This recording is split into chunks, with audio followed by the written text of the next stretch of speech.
Hello, ladies and gentlemen, and welcome to Niche Radio. Thank you, Gallifreyans, Klingons, and Browncoats. Get ready for another Niche Radio show to rock your eardrums and bring you all the geekiest news, blues, clues, and the Niche Review. Thank you.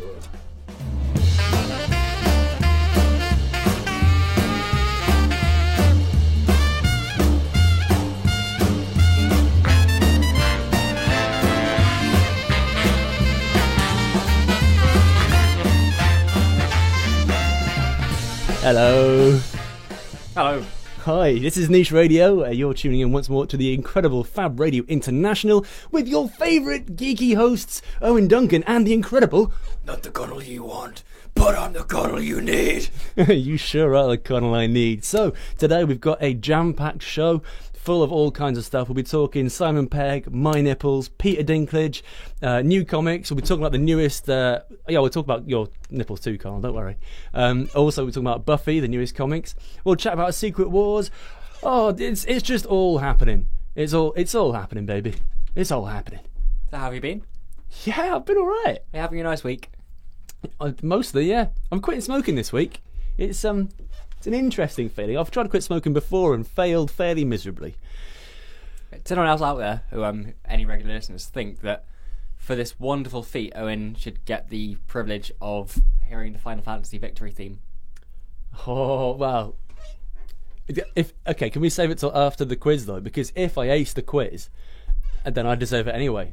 Okay, But if you ace if- the quiz, you get to hear it twice. Okay, cool. But if I fail, do I get to hear it the once just make me feel a bit better so I don't rage out and start flipping over tables? And smoking. Yeah. Yeah. Yeah. Yeah, well, yeah, so I've been good. So I've been quitting cigs and with it quitting booze as well because, I know that if I have a pint, then I'll probably just go, fluff it and have a cig. Well, I probably won't say fluff, but I will for radio purposes, I will. Yeah. But yeah, no, it's been quite easy this time. If anybody out there has got any tips on quitting smoking, I would love to hear them because currently I'm scratching my skin off. Please get in touch. Here in the studio. Oh yeah, skin everywhere apart from me. So if you could get in touch on our Facebook, which is Niche Nights, or get onto our Twitter at Niche Radio, or you can subscribe to our YouTube channel, which is Niche Nights also. Do you remember the episode of Buffy where I think it was the first episode of season 7 when Willow came back and she was invisible and he was peeling off her flesh? Yeah, That creepy little doing the baby. actions as you do it. That was so weird. And he's got those weird little sing-song rhymes. I can't remember them now, but it's That's all what like, made it. That's what going made to it creepy. peel off all your skin, yummy yum. It was something like that. I mean, Joss Whedon wrote it better probably, but There's no blood. Someone who cleans up after himself, or maybe it's a beverage. Talking of creepy villains from Buffy, my week has been very, very good for one reason, in that the lovely Tamara sold me a Buffy item of hers, which was a beautiful statue of the gentleman from the episode Hush, which... Yeah, I've gone on a bit of a statue spree recently, which is slightly ill-advised because, I haven't really got the money for it. But I'm very happy about them, and they look beautiful in my room now. Now you have a lot of statues though, so win-win. Exactly. Who needs money when we've got statues? Yeah, this is it. I can look at them and enjoy them. And later on in life, if you want to save some money, you could put them under your statues so you don't move them. Yeah, that's true. Yeah, see, there we go. It's just win-win-win. So how's your week been? I met a worm today. Nice. Yep. What was he called? I didn't name him. I couldn't understand what he was saying because he wasn't saying much because he was a worm. Oh. But he was a lot longer than I expected him to be, and he was eating both strawberries and green peas. What, like at the same time, like both ends? He was going back and forward. Oh, okay. Well, that's good because I'd get confused not knowing which end his mouth was. Yes. Well, that's a pretty eventful week for both of us then, really. Thank you all for tuning in to Niche Radio. To hear more about worms and cigarettes, then stay tuned every Wednesday. But first of all, let's hear a little bit about all the new merchandise and comics that are out this week. Is that a good plan? Yeah? Yeah? Indeed.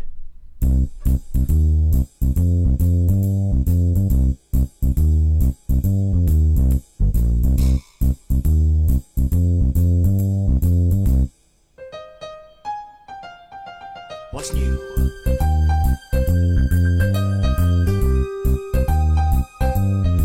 What's new?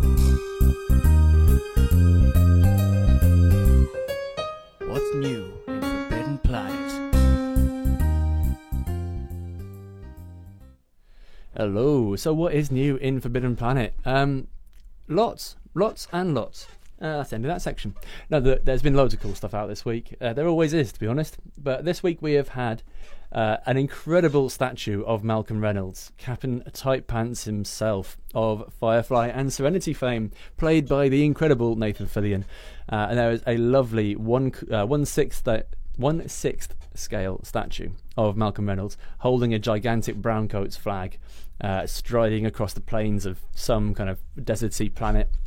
And it looks absolutely amazing. And I really want one. It's £201.99. So if anyone wants to sub me a couple £100, then I can add to my statue collection, and it'll be beautiful. Also, big up to Teflon, the Tonester, Biggie T, the man we want and the man we need, the legend of Forbidden Planet and the hero of Canton, Mr. Tony Addis. Thank you very much for tuning in. I hope you are, or else I'll feel very foolish. But yeah, he is also something that is no longer new to Forbidden Planet, but definitely a reason to come into the store. And he will give you a guided tour of the statue. Also, other stuff, we've had bookends that are pretty fancy.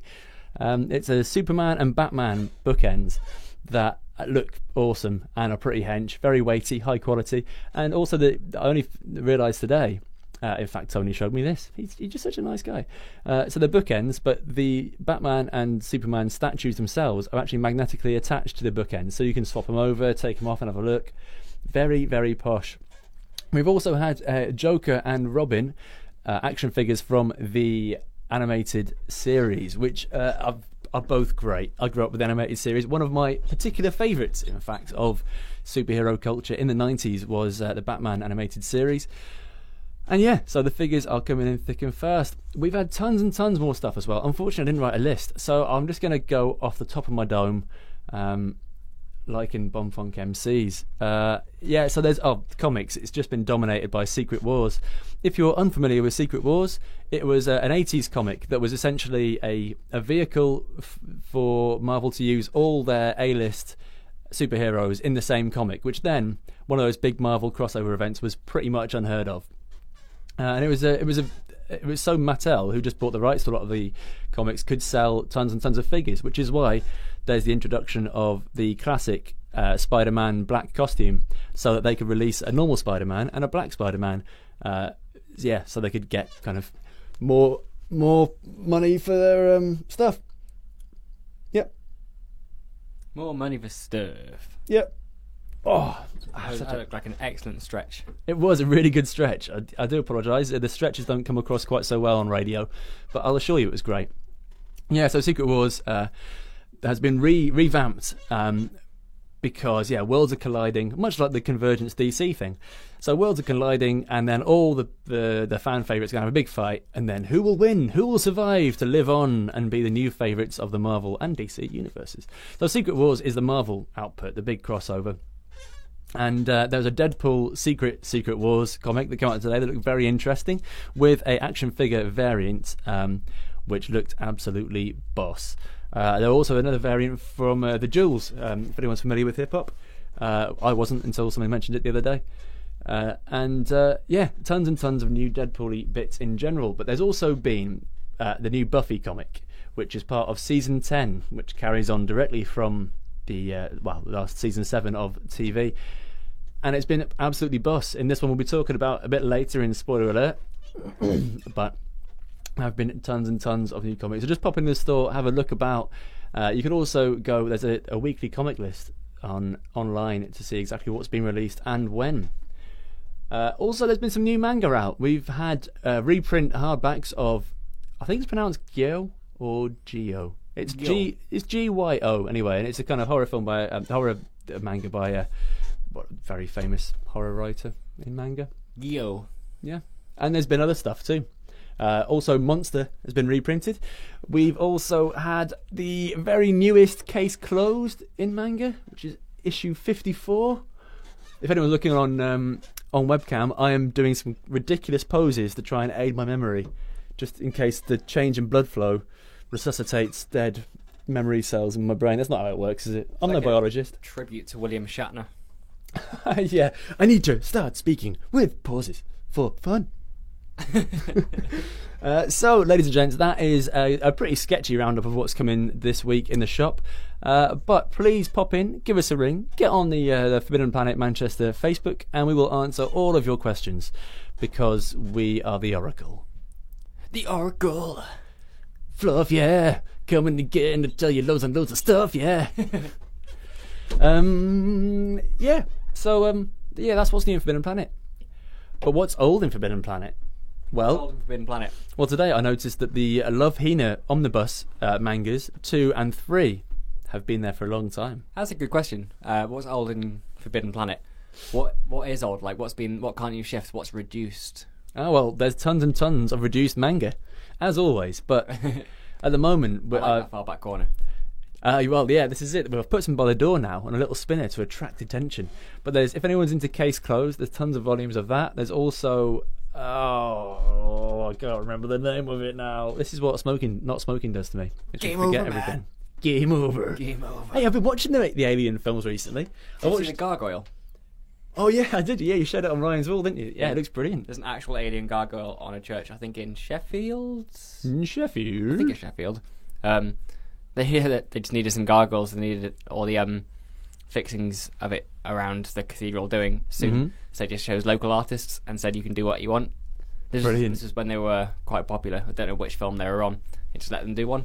So there's an actual alien gargoyle sticking out of a cathedral somewhere in the north of England. That is awesome. Absolutely awesome. It looks wicked. You know, I was rewatching Alien. I started off with that because that seemed like the logical place to start. And it's a brilliant film, and I hadn't realised that I have seen it, but it's so long ago that I remembered pretty much none of it. Did you remember the white T-shirt? What, the chestburster? No, when she's wandering around in a white T-shirt and you can totally see boobs.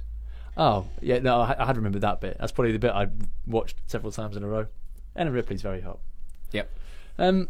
Yeah, but talking of hot, John Hurt and Ian Holm, not only I'd forgotten that both of these classic legends of British acting were in the film, I'd just completely forgotten they were in it.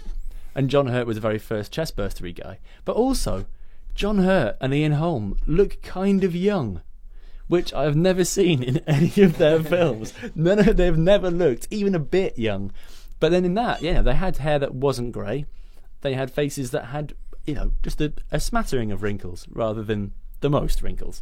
I mean, this is no offence to them. I love them both dearly. They're absolutely brilliant actors.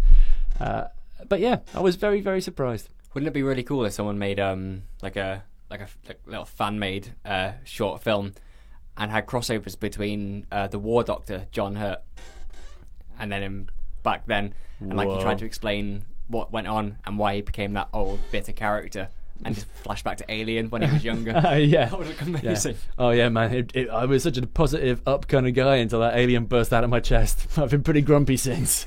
I had to do things to Gallifrey. If anyone knows anything about video editing, please make me that, and I'll buy you a beer. Yeah, that sounds like a good deal. Maybe 2 beers and a sandwich. Talking of John Hurt, who I became aware of John Hurt in the film 1984, which is of course an adaptation of George Orwell's dystopian novel 1984. One of the best books ever written, in my opinion.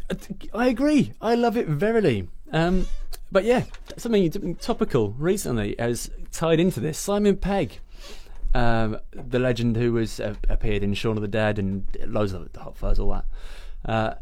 He has argued recently in an interview that the kind of the thing of films at the moment being rehashes of things we liked as children. So like the Turtles, Terminator, Transformers, and that's just the tease.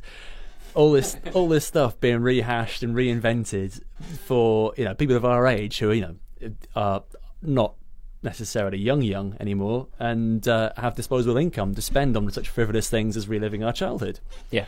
I mean, it puts us in a safe place. This is what he's arguing. And he's saying that, by going back and watching these rehashes of Star Trek, Star Wars, and I can't remember the rest now. Stargate. Are they rehashing Stargate? Yeah, they're bringing out a film. Brilliant. Maybe even a trilogy. Oh, shut on. Well, yeah, by rehashing all these, instead of making like what used to be edgy films or something that used to be before the times of summer blockbusters and this kind of Hollywood culture, before then films were partly to make you think. So what he's arguing is that these kind of sci-fi and superhero genre films are dumbing us down, because they're taking us to a safe place that we're already familiar with, rather than challenging our beliefs and making us think. I very much agree. People of like that era when they look back were watching films like Easy Rider or Yeah. Raging Bull or like or the first Alien, which at the Yeah. time, I mean, if they're rehashing it now, then it's it's seen as a kind of cult sci-fi film, but then it was very challenging. It's interesting when you watch some older films. Which have you seen the film Harvey? It's a 1950s film With a about rabbit. a man who sees a rabbit. Yeah, That's yeah. it. It's really tame and really pleasant, but at the time, that got people thinking. It was massively controversial. Yeah.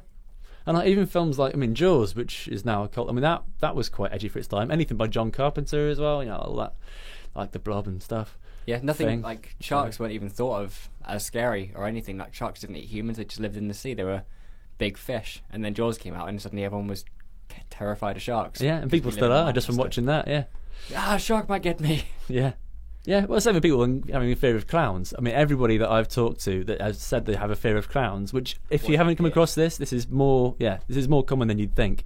Have watched it or watched it as they were when they were young, and it's affected them since. But yeah, so Simon Pegg has kind of come out against the geekdom that he's always championed, saying, well, actually, it's kind of making us a bit stupid and not actually think about anything. He, as part of this speech, he said, well, on social media, what was trending more, the news of the Batman versus Superman film, or the fact that there was Nepalese earthquakes, or the British general election? Which was trending more, and it was probably the geeky stuff, the stuff that doesn't really matter on the grand scheme of things. Just putting us out of a job, really, then, if that's the case. But yeah, interesting though. But he's saying something that George Orwell, in fact, pretty much said in 1984. I've got a little quote here. Football, beer, and above all gambling filled up the horizon of their minds. To keep them in control was not difficult. This is it, man. It's 1984. Going to control our minds via keeping us occupied with Star Trek reruns. It's like they said since the beginning. Like they said religion was the opiate of the masses, and that turned into television, which is doing the same thing as religion once did in that regard. It keeps people thinking the same way. This is massively a lot deeper than we would usually get into. Yeah, it's I like highbrow. it, It's highbrow. So this is for all the thinkers out there, of which I'm sure all of you are very intelligent people. Otherwise, why are you listening to our show? Because we're always coming up with interesting stuff, right? Talking of which, on a completely lighter note, and which does count as dumbing down, Peter Dinklage, aka Tyrion from Game of Thrones, has done a video for American Red Nose Day. That's a thing. They've nicked our Red Nose Day. Has done a music video about how everybody else in the series of Game of Thrones so far has died, apart from him, and about how he's carried on. So that's like I'd like to know. That's cool. Just in case you're worrying about the world getting a bit heavy, man, and us all being controlled. I hadn't read that about what Simon Pegg said, and my first thought when you were about to say it was, what are the next generation going to reminisce about? Are they going to reminisce about our reminiscing? Yeah, I guess so. Yeah. Like, that's going to be strange. Like, Yeah. do you remember the Turtles? I remember Yeah. the original Turtles. Which one Yeah. are you remembering? Yeah, do you remember the rehash of My Little Pony? Oh man, am I going to start turning into one of those guys who's like, yeah, I like the first album. Yeah, totally. I we like all the are. first generation Yeah. of the Teenage Mutant Ninja Turtles. Yeah, not these hero guys. No. Is it Ninja or Hero now? I forget. Oh, I stopped paying attention. I think it's Hero now. I think. No, in my day. Yeah, I know. Well, I'm already that guy. I've not seen the new Turtles film. I've not seen any of the new Transformers films because, I liked them when I was a kid. I can't imagine them being that great now. Have you seen Ultron yet? No, I've still not seen Age of Ultron. Can that be spoiler alert? Me spoiler Ultron for you? You've already spoiled it for all the masses. You've already talked about it on the air, so there's no point apart from to spoiler it for me. So don't be so mean. Okay. Oh, cool. That worked out. What's our next section then? It's not competition time, is it? It's not, because Uh-oh. we've got a new section. Whoa. Woo. Niche review. I've just written in the past 4 microseconds a jingle for it. Would you like to hear it? I would love to. When I say that, I'm going to make it up as I go along. I hope you don't mind. Okay. William Shatner and Charlie Dimmock are all names that you might know. We're going to talk about comics and artists from people that you might not know. I'm glad that William Shatner and Charlie Dimmock were the first names that came into your head. Yeah, I don't know why Charlie Dimmock was there, but Oh dear! If anyone's tweeting about our show right now, please put in the hashtag Charlie Dimmock. Or in fact, if she's on Twitter, I want her to know that we're talking about her. Well, I mean, that was okay. Can I have a try? Yeah. And we can get the people to vote on which is their favourite jingle for our new niche review. So the new niche review theme, I think it should be. Owen doesn't know the password for our Twitter, so if he wins, I'm deleting it. Oh. Niche review, it's for me and for you. Learn about stuff you haven't heard of. So there, niche. And off the cuff, I think that turned out okay. You said more niches, but I said Charlie Dimmock. It's a close call. Yeah. But I win. I'm not sure. Not sure about that. If you change the password to our Twitter. Going to. To Charlie Dimmock. Called it. He knows me too well. So, ladies and gents, instead of competition time, we will be talking about a local artist or anything local and underground that we want to publicise and we find interesting, and we'll be reviewing it. Today we have our very first one, and if anybody else would like to get involved, please get on to us on our Facebook, Niche Nights, our Twitter @Niche Radio, or our YouTube, which is Niche Nights. So yeah, a lovely chap called Keith came into the shop a little while ago and was asking if he could put up a poster for the launch of this new comic which he has created. It's called I'll Be Your Mirror. There's two of them, isn't there? Yeah. It's, Keith McDougall and Una Baines. So yeah. If you're listening, hello. Hello.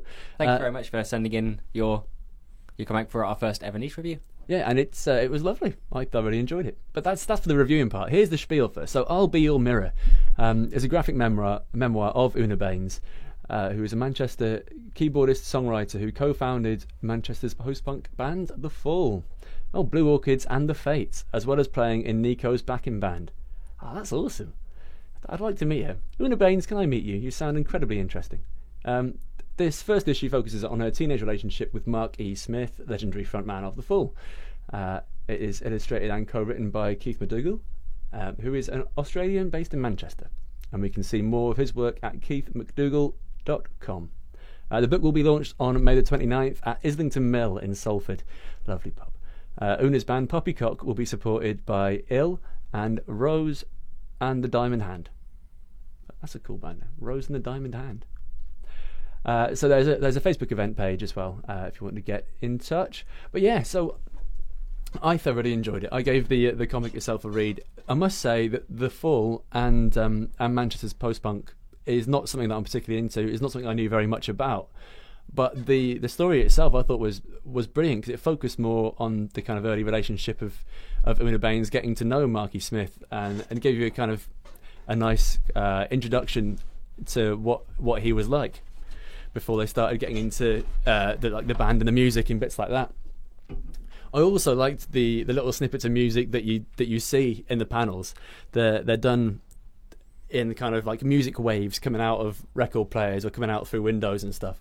And it's just like little snippets of famous lyrics. I mean, it starts off with some of the glam rock that was around at the time, and bits of bobs like Bowie and Mott the Hoople. I like the opening frame the most. The opening frame is just is it like a very noir-looking comic for what it is. So the opening frame is just a crucifix standing outside a church. I guess it's her school. It must be. As part of it, she went to a Catholic school. I'm much more in comic-wise. I'm much more into the artwork than the story. I wish I was nice. I wish I could draw because it looks so fun. But yeah, the art, I mean, it's really cool. Like the front cover of it's big and bold and colourful. It's like, oh, look at this. And then I scroll down and it's like full of, well, it's just black and black. One of the lines even is, I really like black. Yeah. Like, oh yeah, it's a really nice coat. Yeah, it's the bit where she first meets him at the fairground. And what I like also is that there's a lot of Manchester places in it, obviously because it's set in Manchester. Yeah. But it's just nice to read about somewhere where you're like, oh, so all this legendary stuff that is massive now to look back on in kind of the 70s music scene, especially with post-punk, which was something that was very different to the kind of ostentatious glam that had come before it. yeah, it's just nice to think, all this cool stuff actually happened in down the road from where I used to live. Yeah, definitely. Well, Did they really Heaton have- Park. Yeah, I was going to say, did they really have like badass they've got like badass fairs at Heaton Park. Well, It from was the 70s, wasn't it? This is set. yeah, well, from the look of 72. from the panel I'm looking at right now, which is actually very intricate, black and white. It must have taken a while to do that, but yeah, it's it just looks like a fair, like kind of any other one. You got like the horses that go around and the big wheel, and there's one of those slidey things that you sit on a sack and go around in circles. I like their comedic version of hell. Like, part of it, she went to a Catholic school and she's talking to a priest, and it's they gave up believing in hell when they were told if they skipped class, they'd go to hell, and they skipped and didn't go to hell. You just see devils and demons, and then a horse in the background, like and some fire and gloom, and then a dove and a dog. I like it. I like that hell. Yeah, that's an animal, like a petting zoo hell. Yeah, that's what you want. There's a petting zoo at Heaton Park. Maybe there's a. Okay, there's like some sort of underlying theme here. But yeah, okay. So so this is the first ever niche review. I think we should do some sort of rating scheme here. So like niches out of 10. All right, I'm going to give you a set amount of thumbs up, and you have to count them, and that's my amount of thumbs up for it. Out of 5. What? I don't understand. Oh, that's okay. 2, 3, 4, 5. I like the artwork. I think it's rad, and it's a cool story. So was that 5 out of 5 then? Yeah, That's high acclaim. I might be a bit too chuffed that they're our first one and they sent it in, and I'm really grateful that they did it. Yeah, so am But I. also, Actually. it was really rad, and I think everyone should. Yeah, give it a go, was see really if it's for interesting. them. I mean, At least I'm read the first one. I mean, we're both big kind of musicophiles, aren't we? Yeah. We're into a lot of different genres of music, and that was really reminiscent of a graphic novel called Babies in Black, which was all about the early Beatles, and especially focused on Stuart Sutcliffe, their original bassist, in the kind of like the pre and during the Hamburg era of the Beatles, and Astrid Kircher, who Stuart Sutcliffe ended up going off with. But yeah, that kind of, it was very, very similar to that, and the kind of black and white noir-y art was also very similar. Yeah, I'd recommend giving that a read as well. Very good. Cool. Niche review. Niche review. Anyway, thank you very much again for Cheers, Keith and Una. Keith McDougall and Una Baines for sending in your comic. I'll Be Your Mirror. Please do look it up. It's a curious read. I really like it. Hope you do too. Thanks for them. Yeah, big William thank you. Shatner and Charlie Dimmock are all names that you might know. So we'll get artists and we'll look at comics and give you the names of On Niche Radio. Yeah. That was teamwork, just melding the two themes together. So in the meantime, talking of teamwork, here's some Game of Thrones. Okay, no, there isn't. There's no Game of Thrones, really. Game of Thrones. Game of Thrones.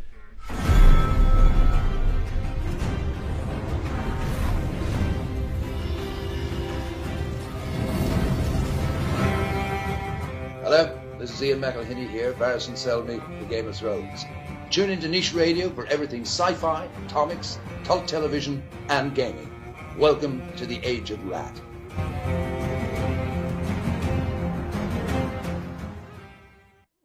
Oh, that was good. So, thank you, ladies and gents, for tuning in to Niche Radio on Fab Radio International. Today, if you're just tuning in this second, I'm afraid you've missed our shout out to Tony from the shop, a list of all the new stuff that's been coming into the store this week, including tons of new manga and other bits and bobs. And you've missed our first ever niche review of I'll Be Your Mirror by Keith McDougall and Una Baines, which we thoroughly enjoyed and got a 5 niches out of 5. Which was it's pretty incredible, really. I mean, it's our first one, but I imagine from now on we're not going to be giving such generous thumbs up unless it really deserves it, which I think that did. Probably true. I think that deserved the. I think that was deserved our the 5 highest thumbs. rating niche review ever. Well done. It was, yeah. We should do trophies. So what's up next for our fair viewers? Well, listeners, whatever.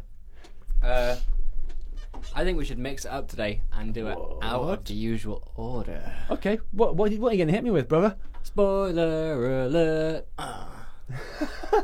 Should I make it funky now? Yeah, gonna spoil some stuff. Mother lover. I got the spoilers. Are you ready? I'm gonna tell you. Cover your ears if you don't want to know, but you want to know. And everybody. Oh, that's some spoiler spoilery funk. Spoiler alert! Spoiler alert! Spoiler alert! In Quantum Leap, Sam Beckett never actually makes it home. Shut up! Yep, that's some spoilers, all right. We went on a great interlude there. That just was possibly the sexiest jingle radio has ever heard. So let's spoil some stuff for you.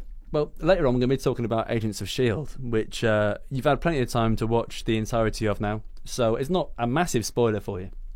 We want to discuss it because we think it's been a great show, and it's been very controversial. A lot of people have said it's been boring, a lot of people have just not liked it.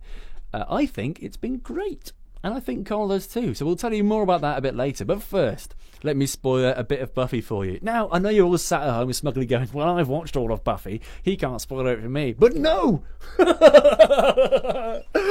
I've been reading the comics, so I can totally spoil it for you. If you haven't read the comics, this one came out today, and I read it yesterday, before it was out, like a sneaky meanie. So Like the guys from the Yellow Submarine. yeah, like a blue meanie. Blue meanies. So unless you've read it very, very, very quickly after buying it today, it will be a spoiler. But so far, in the Buffyverse, loads of stuff has been going down. Dawn and Xander were going out for a bit, and now they're kind of not. The Seed of Magic was destroyed ages ago, and then it was remade, and then magic came back, but kind of weird. Angel had killed Giles, and then Giles came back, but as a young teenage boy. It's all a bit weird. But at the moment, things have been going very well for Spike and Buffy, who now, after Spike has a soul and stuff, and they've all mellowed out and got a bit older now, and realised that actually they'd be quite a good couple, which I thought was very sweet.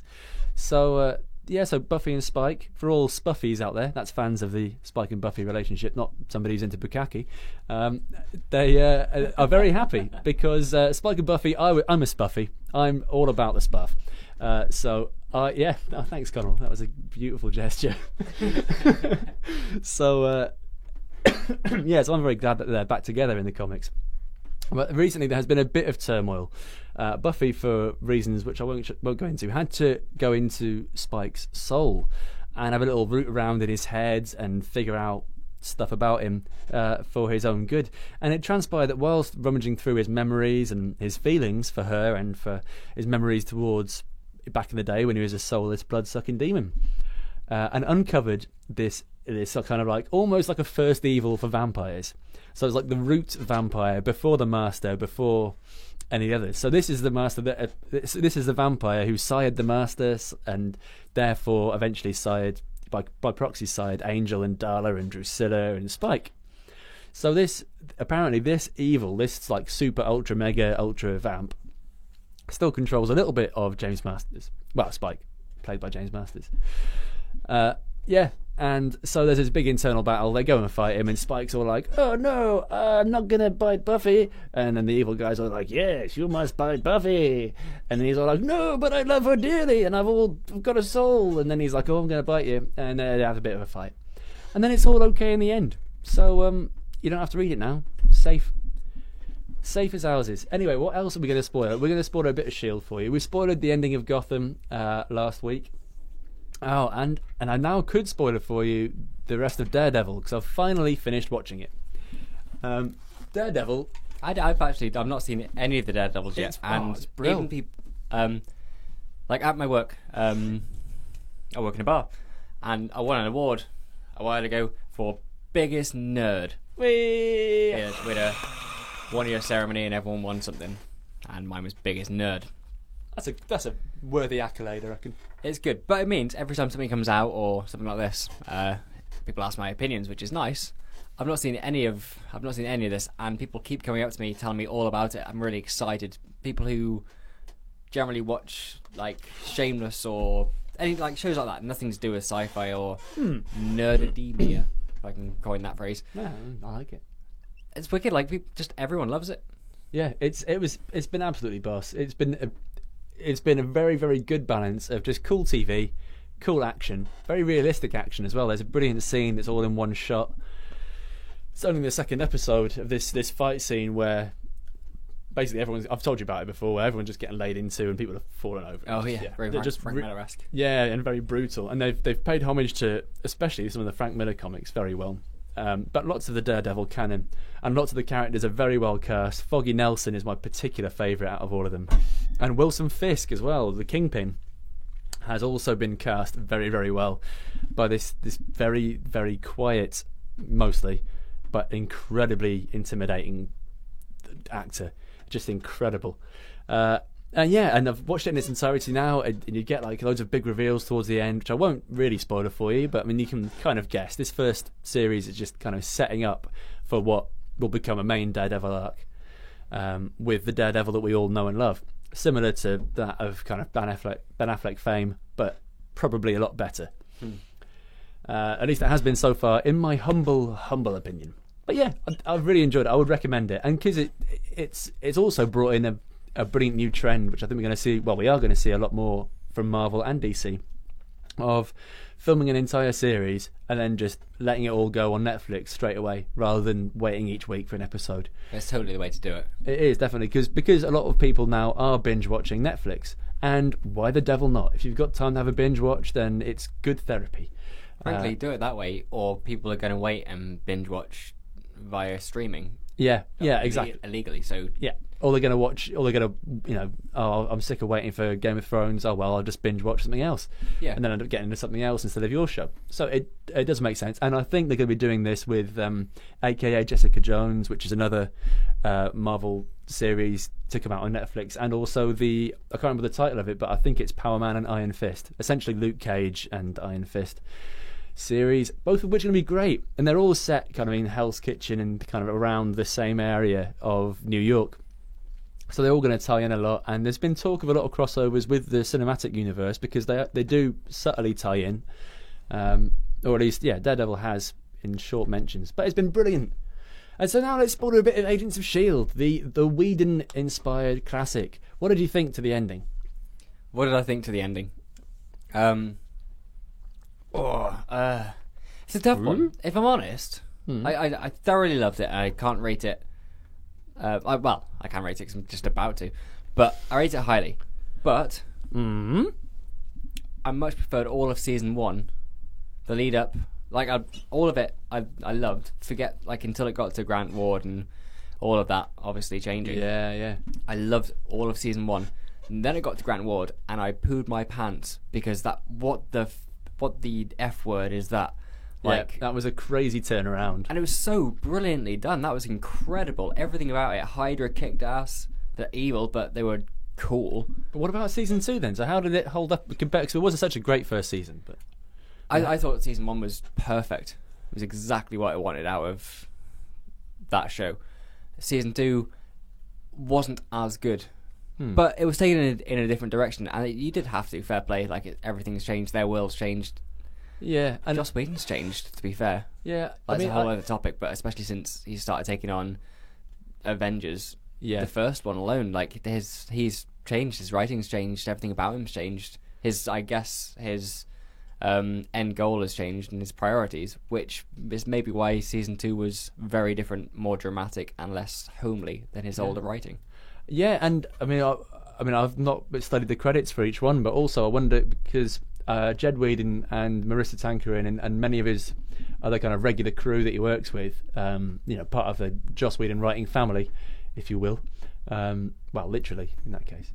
But I wonder what the involvement was of them, because I'm sure Joss Whedon's executive producer, but I think that most of the writing and probably most of the show running and everything else didn't directly involve Joss Whedon. I think maybe he was.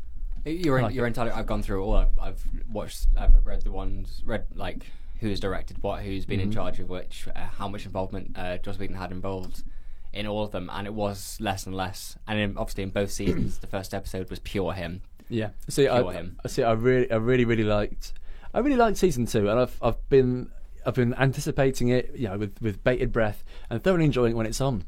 The direction they've taken with it, they've introduced the Inhumans, essentially, which have been a staple in the Marvel Universe for a long time, but there is a film coming out in a couple of years, so I think this is them kind of setting the scene for the idea of Inhumans in general. And I felt that whole concept was shoehorned in a bit. I'm yet to care about the Inhumans being involved. I'm yet to care that Skye, the kind of protagonist of the whole thing, has become an Inhuman. I'm not. I don't care about them so much. What I do care about, though, is the very, very last scene of the last episode of season 2 of Agents of S.H.I.E.L.D.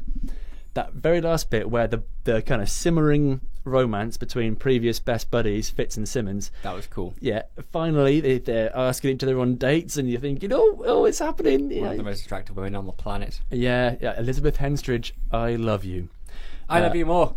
I said it first. I was speaking to you. Oh, thanks.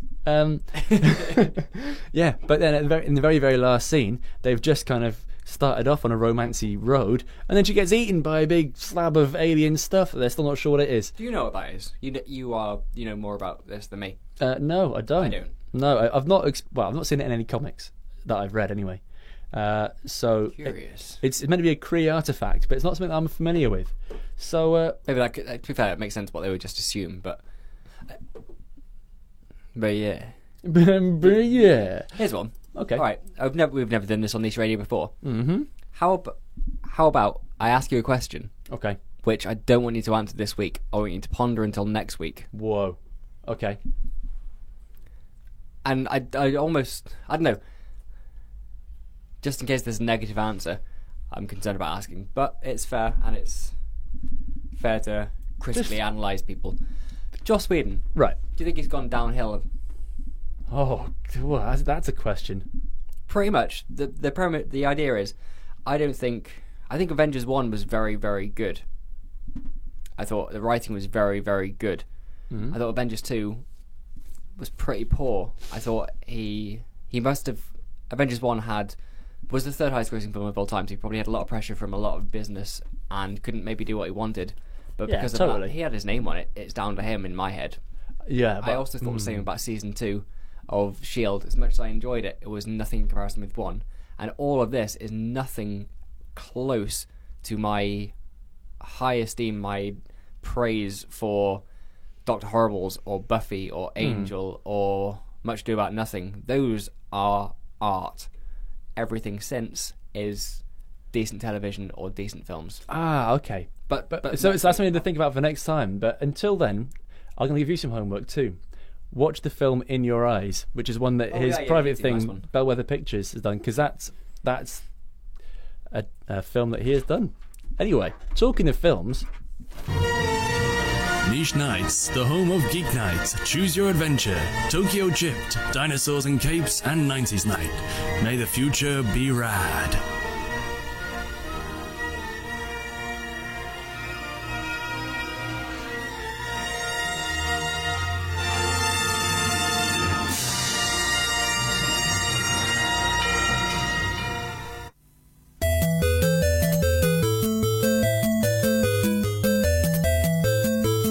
Quiz.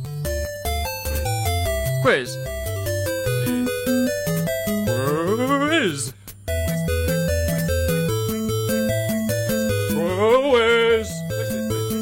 Quiz. Quiz. Quiz. Quiz. Quiz. Quiz. Quiz. Quiz.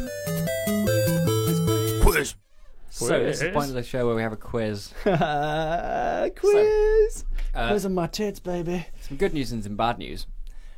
I've been promoted at work recently. Congratulations, Colonel. But it does mean I've had no spare time because I've not taken away anything I do outside of work, which is essentially a full-time job's worth of stuff anyway. So I didn't have time to write a quiz. So I wrote it while Owen was talking about what's new in Forbidden Planet. So if it's abstract as... Salvador Dali on a bad day? Yeah, All right. I apologise. I hope you enjoy it. Well, But I here hope it I do is. too. And also, I need a moment between questions, so maybe play an advert or a stab or something. Okay, I might just have a chat. Who knows? All right, so Cool. everyone knows the general premise of our quiz here on Niche Radio.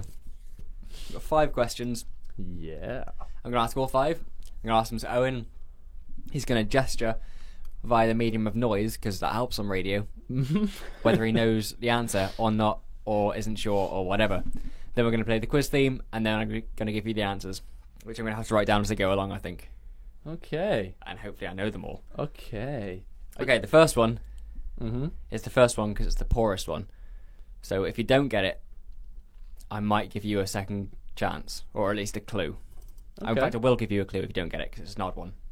All right. Well, I don't need to. Yeah, I don't need to write down the answers. Cool. Yeah. Okay. Are you ready? Yep. Can I have a South Park telepathic pretend drum roll, please?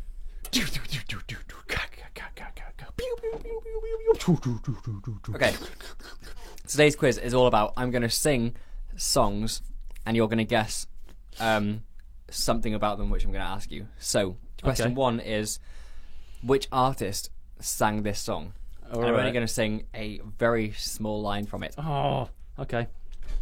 I heard this the other day for the first time and it baffled me, because obviously this artist has never seen the film Batman.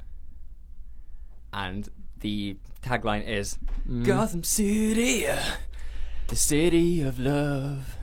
Gotham City, the city of peace and justice. Gotham City. Yep. Yeah.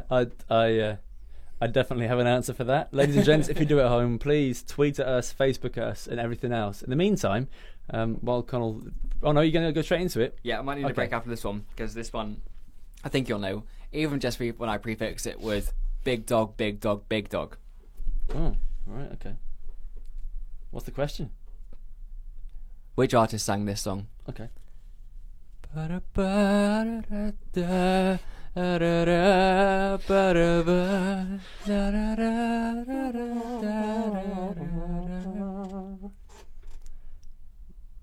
There's so much I wanna tell you, so much you can say.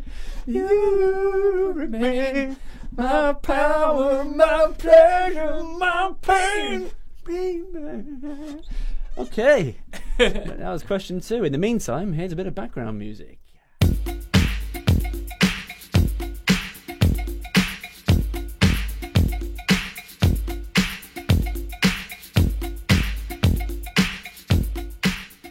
The last one was actually a clue to the third one, which was curious because I wrote it quite quickly, so I'm quite pleased with that.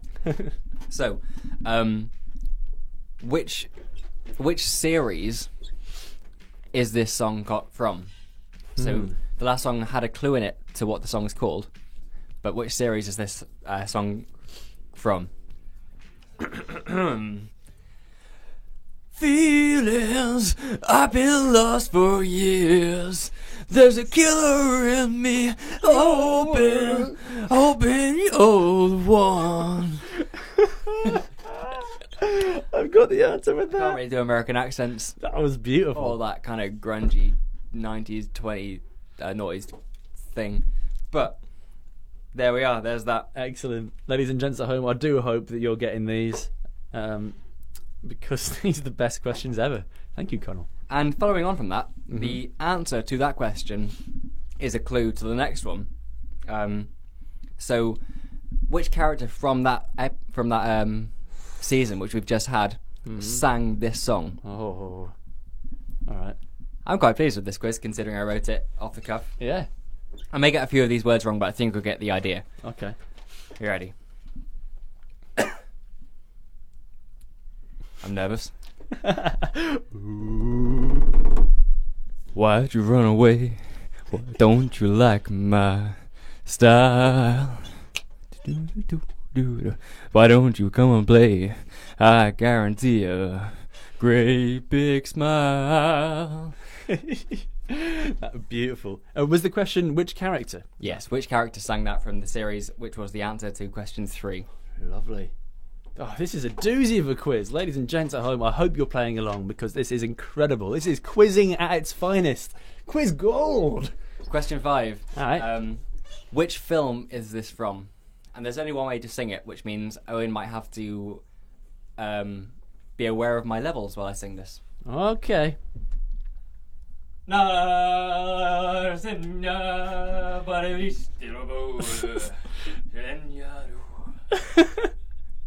From the day you arrived on the planet, something else happened because we're lions.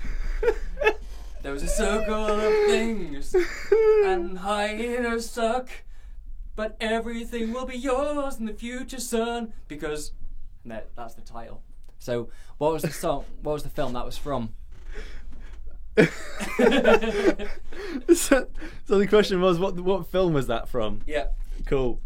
Okay, you know what? I think I might have this. But ladies and gents, before you send in your answers, please send them in to Facebook, Niche Nights, on Twitter at Niche Radio, or message us on our YouTube channel, Niche Nights. But while you're compiling your last little bits and bobs, here's a little bit of Sugar Hill Gang. You don't dare stop or come alive, yo. Give me what you got. I guess by now you can take a hunch and find that I am the baby of the bunch, but that's okay. I still keep in stride, cause all I'm here to do is just wiggle your behind. Sing it on and on and on and on. The beat don't stop until the break of dawn. Sing it on and on and on and on and on. Rock, yo. Throw it on the floor.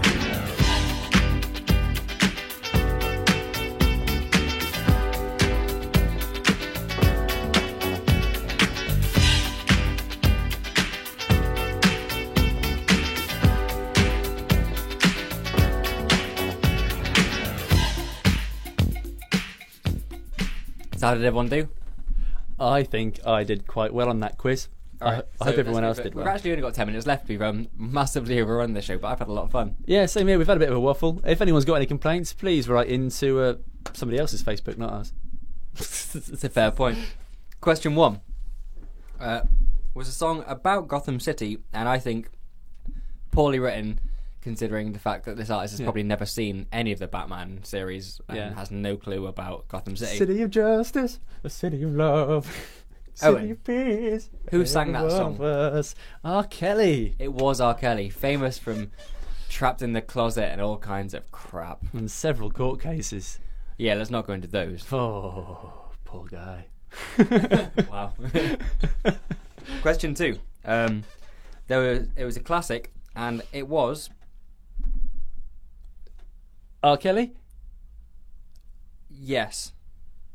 Wait. No. No, sorry. Seal. Sorry, Kiss it My was, Rose. It was Seal, Kiss My Rose, and it was from It was from Batman. yes, Yeah, Batman and Robin, in fact, wasn't it? Batman Returns. Ah, that still counts, right? As Jack Black says, the most emotional of all the Batman films, Yeah. which is probably true. Wait. No, it's from Batman Forever. Yes, you're correct. And it wasn't Jack Black, it was Tenacious D guy. That's Jack Black. Oh yeah, Jack Black. All right. Well, at least it's not R. Kelly, right? So, question 3. What song was it? The song was called Pain. It was by 4-Star Mary, or in the series they were called Dingoes Ate My Babies, and it was from the series Buffy the Vampire Slayer. You're absolutely right. Yeah! Full mark so far. Owen's doing so well. Oh. Give me a whoop whoop. Boop, boop. Give me a heap heap. Running my hands through my fro. Question 4. Who sang the song? It's again. No. No, that's question 5. Question 4 was from Buffy, Oh. as we just had. It was sang by, and this was in the musical episode. Mm-hmm. Who sang it? The villain was named? It was called Sweet. It was. Hey. Full marks. Ooh. And the last question 5, was from the film. The Lion King. Hey, it's again, yeah, For winning the quiz and giving up smoking, Owen gets to play this twice. What? I'm going to cue it up twice. Give me a second. Any second now. I'm very excited about this. This has only happened once before when I've got all the quiz questions right. So this is a very, very big deal for me. I'd like to thank my mum, my dad, God, dogs, most dogs. I mean, Tony Stark. Tony Stark, Connell mostly for Charlie Dimmock. Bright. Yeah, definitely both Charlie Dimmock and Charlie Alan Dimmock's Partridge. missing bra. Yeah, and here we go. This is what I've achieved.